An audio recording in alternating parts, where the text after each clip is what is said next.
Leanne Holland was 12 years old, a Year 8 student living with her father Terry, her brother Craig, and her sister Melissa, along with Melissa's boyfriend Graeme Stafford at 78 Alice Street, Goodna.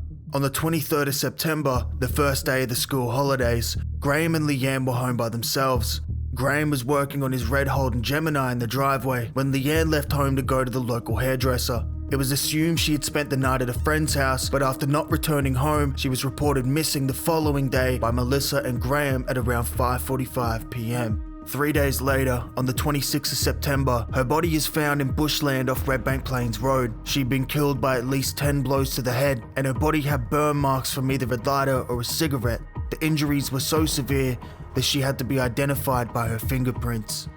Graeme was arrested 3 days later on what many people see as underwhelming or circumstantial evidence. He was the last to see her alive, but police found several items in his boot containing blood that matched Leanne's, a strand of hair of similar length, colour and texture to Leanne's, and a maggot the same age and type found on her body was discovered in the boot of his car. Tyre tracks matching his Holden Gemini were found on the trail leading to the crime scene, and a folding chair kept in Graeme's boot was found inside the house. A cyclone hammer kept by his bed was missing, and blood consistent with Leanne's was found in various places around the house. In most cases, evidence like this is rock solid to a jury, and he was convicted in March the following year of Leanne's murder and sentenced to 15 years in jail. During the trial, Stafford's lawyers argued that the blood found was inconsistent with such a violent death and could be attributed to an incident Leanne had several weeks before, or to her brother's recent bar fight that left him with a gashed hand. They also argued that Stafford was wearing the same clothes the entire day and that no blood was found. The tyre tracks, although matching his car, were a very common size and tread pattern and didn't exactly prove that it was his car at the scene. They also argued that in his entire life, he'd never had as much as a parking ticket, and that psychologically it wasn't impossible, but highly unlikely that he'd brutally murder a 12-year-old girl with no motive. On top of this, they found evidence that a witness had also reported seeing Leanne the day after she went missing, and another witness claimed that the day before Leanne was found, she saw two men dumping what she believed to be a body in the same area. On the day of the murder, an Ipswich computer shop worker reported a customer that had come into the store asking for $15, with his hands and clothes covered in blood. Police dismissed all of these claims and didn't investigate further, having already decided on Graeme being the killer.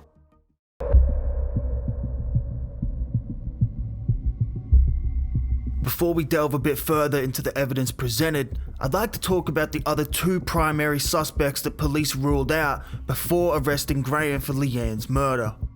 Sean McPhedran, who lived a kilometre away from Leanne's home, was convicted of the murder of 12-year-old Julianne Lowe less than 3 weeks after Leanne's murder. Her body was dumped only 5 kilometres from where Leanne's was found, and when ties were made between the two murders, the police stated it was impossible, as Sean didn't know Leanne and couldn't drive a car, so he couldn't have dumped her body, and that the method of death differed. This was proven false through an investigation by ex-detective senior constable Graeme Crowley.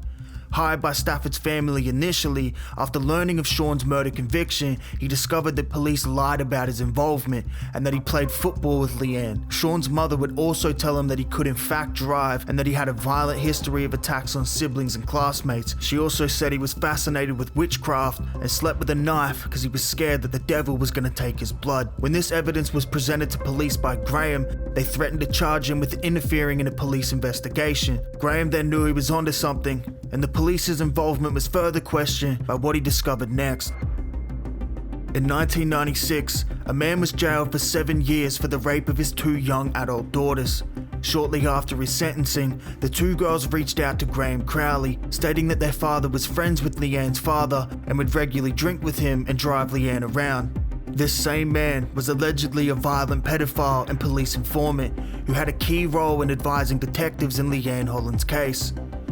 His daughters spoke of his abuse, claiming he'd take them to the same bush track where Leanne's body was found and would assault and torture them, burning them with cigarettes and lighters, and referring to the marks left on their skin as smileys. They said their father knew the detectives working the Holland case and told them what inquiries they should be making. It's reported one of these detectives showed up at their house and gave their father a folder containing images of Leanne's body post-mortem. He'd show the photos to his daughters, claiming, "This is what happens to little girls who don't do what they're told." One of the sisters, under the alias Kim, told 4BC radio host Graeme Crowley that she believed Leanne had died instead of her.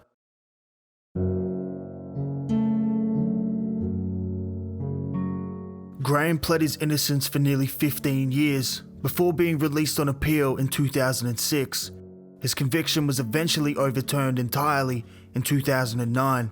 In 2010, Commissioner Bob Atkinson ordered a police review into the case, and the 600-page report was kept secret for 5 years, eventually being leaked to the media. According to the report, there were 16 persons of interest, including the police informant and Sean McPhedran. 15 were cleared, and the 16th, Graeme Stafford, was deemed the likely killer. Blood evidence was found on the shower curtain at a height of 180 centimeters, with DNA testing confirming it was Leanne's. They also stated that she had peroxide in her hair and was bleaching it before it was inexplicably seized, with bruising on her legs and buttocks matching the floor mats of the Holden Gemini, the same car Graeme Stafford owned. But despite this evidence, there were still problems connecting Stafford to the crime. It was nearly impossible within that time frame for Graeme to commit the murder, move the body, and not have large amounts of blood on him, his clothes, or his car. The hammer he owned had no human blood on it, and if he did kill her, he showed incredible competence in managing a brutal murder without leaving a shred of evidence on his clothes or shoes.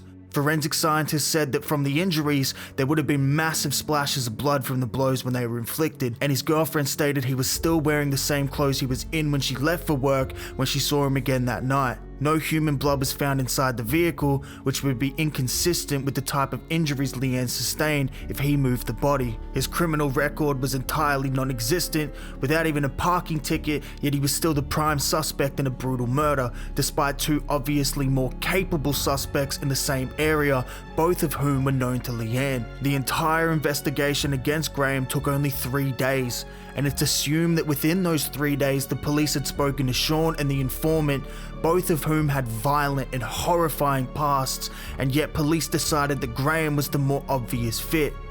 This isn't the first time the Queensland Police Service have been accused of rushing an investigation, and a quick Google search will show the countless times the QPS has charged an innocent person, failed to investigate properly, or straight out lied to secure a prosecution. So does the glove fit? Was Graeme the true killer, or is it possible it was Sean or the informant? Why didn't the police investigate the other witness claims and misrepresent the evidence they found as damning when it was circumstantial at best? At the end of the day, the question still remains: who killed Leanne Holland? You can read more about this story in Graeme Crowley's book, Who Killed Leanne Holland, or on the podcast Little Girl Lost. You can find links to both of those below. Leave a comment and tell me what you think.